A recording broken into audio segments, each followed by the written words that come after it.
సమస్యల పరిష్కారం కోసం స్టాఫ్ నర్సులు చేస్తున్న ఆందోళనపై ట్విట్టర్ వేదికగా స్పందించారు మాజీ మంత్రి హరీష్ రావు.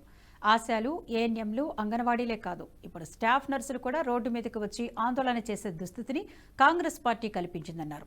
బదిలీల ప్రక్రియలో లోపాలు ఉన్నాయని, తమకు అన్యాయం జరుగుతుందని స్టాఫ్ నర్సులు 2 రోజులుగా తమ కుటుంబాలను వదిలి ఆందోళన చేస్తుంటే ప్రభుత్వం పట్టించుకోకపోవడం దుర్మార్గమని మండిపడ్డారు. ఇంద్రమ్మ రాజ్యంలో మహిళా ఉద్యోగులకు గౌరవం లేదా, గుర్తింపు లేదా అంటూ ప్రశ్నించారు. ప్రభుత్వం తక్షణమే స్పందించి స్టాఫ్ నర్సుల బదిలీల ప్రక్రియను పారదర్శకంగా పూర్తి చేయాలని డిమాండ్ చేశారు.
ఈ వీడియో మీకు నచ్చినట్టయితే లైక్ చేయండి, 10 మందికి షేర్ చేయండి. అలాగే కామెంట్ల రూపంలో మీ అభిప్రాయాలను మాతో పంచుకోండి. Nationalist hub group of channels ను సబ్స్క్రైబ్ చేసుకుని తెలుగునాట జాతీయవాద జర్నలిజాన్ని ప్రోత్సహించండి. ఈ వీడియో కింద ఉన్న బెల్ ఐకాన్ పై క్లిక్ చేయడం మర్చిపోవద్దు.